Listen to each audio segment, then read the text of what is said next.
एक परिवार के लिए सबसे बुरा वक्त तब होता है जब उसमें से किसी अपनों को वो खो देते हैं। फर्दर जो बॉडी को और डिग्निफाइड मैनर में कैसे रखा जाए और फिर कैसे हैंडओवर किया जाए, उस पे ये वर्कशॉप हुआ है।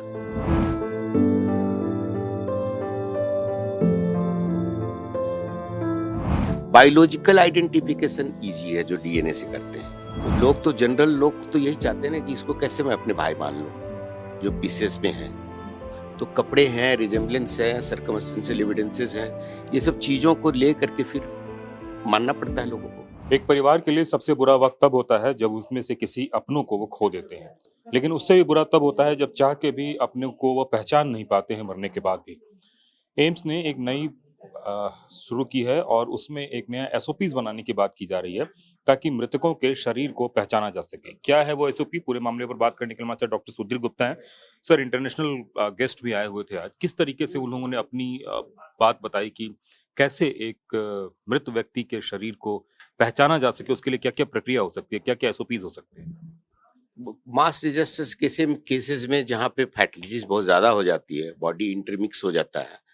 बॉडी इंटरमिक्स होने के बाद इंजुरीज के कारण या डिकम्पोजिशन के कारण पहचान में नहीं आता है, तो उसके लिए स्टैंडर्ड विक्टिम आइडेंटिफिकेशन सिस्टम जो ऑलरेडी है इंटरनेशनल रेड क्रॉस सोसाइटी का और national disaster management of India का भी है। तो उसको फर्दर जो बॉडी को और डिग्निफाइड मैनर में कैसे रखा जाए और फिर कैसे हैंडओवर किया जाए, उस पे ये वर्कशॉप हुआ है। किस किस तरह के एसओपीज सामने आए हैं कि क्या क्या किया जा सकता है। यह है कि आइडेंटिफिकेशन 100% फूल प्रूफ करें, और बॉडी अगर छत बिछत अवस्था में है तो उसको रिकंस्ट्रक्ट करें ह्यूमैनिटेरियन वे में, कि देखने में अनप्लीजेंट ना लगे इंजुरी के कारण या ब्लास्ट के कारण या बर्न के कारण, तो प्लीजेंट लुक रहे उसका।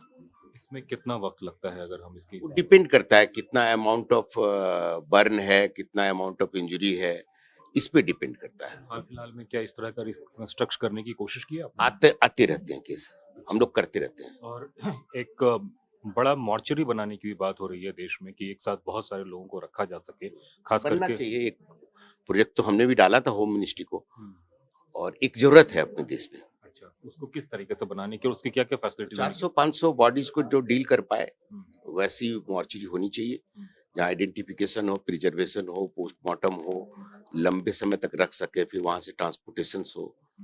और अपने कंट्री में 400-500 बॉडी कैपेसिटी का अगर मॉर्चरी बनता है, नेशनल मॉर्चरी, तो 2-3 घंटे एयर ट्रांसपोर्ट में लगता है किसी भी पार्ट से, that can come in A central national mortuary, और वहां पे डील कर सकते हैं। पैनिक भी नहीं होगा, बॉडी को हटाना भी चाहिए पैनिक प्लेस से। तो ये कंसेप्ट ऑस्ट्रेलिया में है।